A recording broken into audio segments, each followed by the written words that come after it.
नमस्कार दोस्तों, YouTube के मेरे चैनल यूपी बोर्ड पढ़ाई में आपका स्वागत है। अभी तक आपने मेरे चैनल को सब्सक्राइब नहीं किया है तो प्लीज़ मेरे चैनल को सब्सक्राइब कर लें। अगर यह वीडियो अच्छी लगे तो लाइक ज़रूर करें तथा कमेंट करके ज़रूर बताएं कि आपको यह वीडियो कैसे लगे। तो हम लोग पढ़ रहे थे क्लास 11 का फिजिक्स चैप्टर 10 तरलों में यांत्रिक गुण।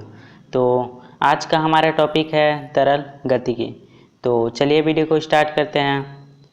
तो जो आज का टॉपिक है वह है तरल गतिकी। इससे पहले हम लोगों ने तरल स्थितिकी पढ़ा, जिसमें कि हम लोग शांत द्रव का अध्ययन करते थे। अब हम इस तरल गतिकी में हम तरल के प्रवाह के बारे में अध्ययन करेंगे। मतलब कि तरल गतिकी में शांत तरल नहीं आएगा, उसमें जो भी तरल आएगा वह प्रवाह करता रहेगा। तो तरल गतिकी में जो हमारा पहला टॉपिक आता है वह आता है कि आदर्श द्रव क्या होता है।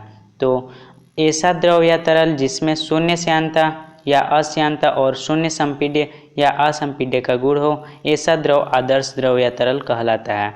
मतलब कि आदर्श द्रव में दो गुण होने चाहिए, या तो शून्य श्यानता या अश्यानता का, या शून्य संपीड्य या असंपीड्य का।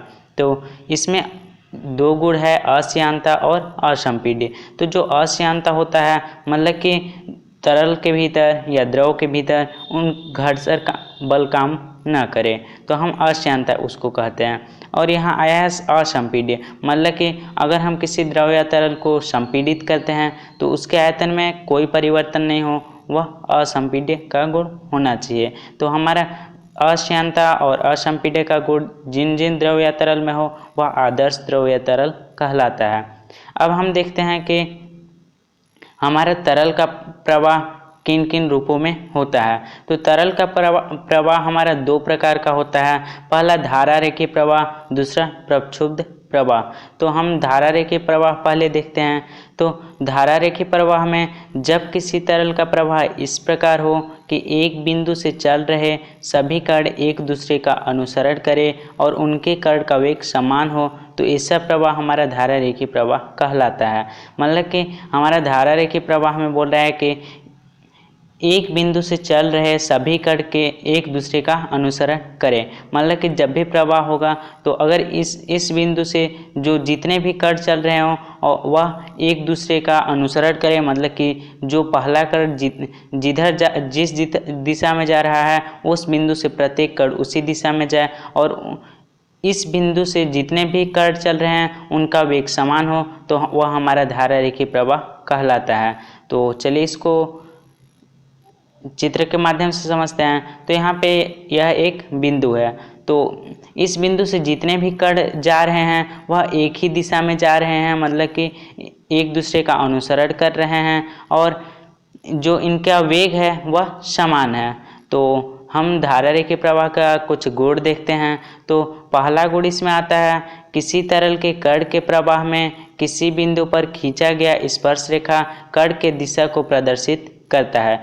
तो इसमें कह रहा है कि अगर कण का प्रवाह है उसमें किसी बिंदु पर खींचा गया स्पर्श रेखा कण के दिशा को प्रदर्शित करती है। तो अगर हम इसमें ही देख लें, तो अगर हम इस पे स्पर्श रेखा खींचे तो हमारा स्पर्श रेखा बनेगा इस प्रकार। मतलब कि हमारा कण का दिशा इधर की ओर जा रहा है, और इसमें भी देखिए कि एक इस बिंदु से निकल कर कण की दिशा इधर ही है। मतलब कि किसी तरल के कण के प्रवाह में किसी बिंदु पर खींची गई स्पर्श रेखा कण के दिशा को प्रदर्शित करती है।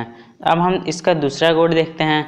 तो जो दूसरा गुण है वह कह रहा है, यदि तरल धारा रेखीय प्रवाह से प्रवाहित होता है तो कण एक दूसरे को प्रतिच्छेदित नहीं करती हैं। मतलब कि वह एक ही समांतर रेखा में चलती हैं, वे एक दूसरे को प्रतिच्छेदित नहीं करती हैं।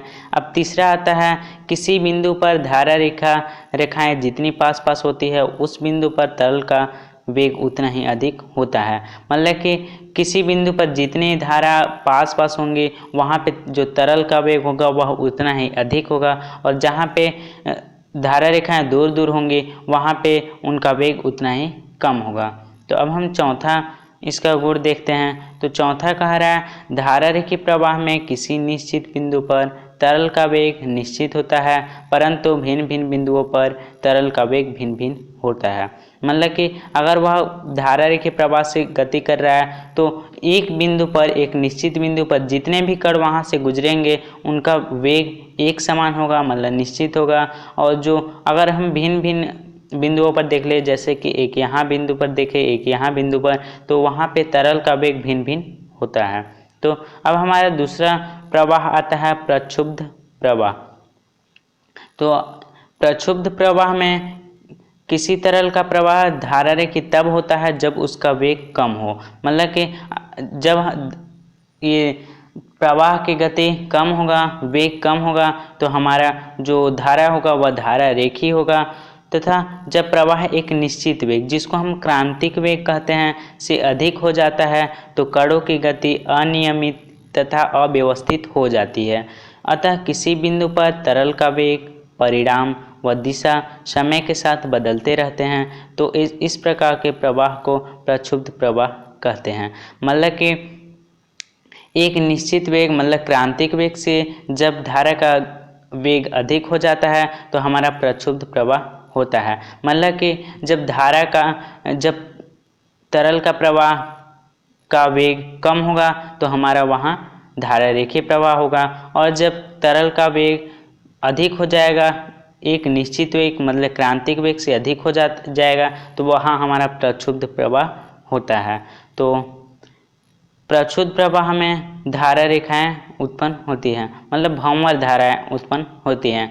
जैसे आपने कभी ध्यान दिया होगा, जब नदियां में बाढ़ आती है तो वहाँ पे कुछ इस प्रकार से चलती हैं धाराएं, मतलब कि यहाँ पे एक दूसरे का अनुसरण नहीं करती हैं, कहीं पे ऊंची, कहीं पे नीची, और कहीं पे देखेंगे कि बीच में ज़्यादा वेग होता है तथा किनारे की ओर कम वेग होता है, और उनमें भंवर धाराएं उत्पन्न होती हैं, तो वहाँ हमारा प्रक्षुब्ध प्रवाह होता है। तो इसका डायग्राम इस प्रकार से बनता है कि इसमें कोई भी कण एक दूसरे का अनुसरण नहीं करती हैं, कोई इस दिशा में जा रहा है तो कोई इस दिशा में जा रहा है। तो आज के लिए बस इतना ही दोस्तों।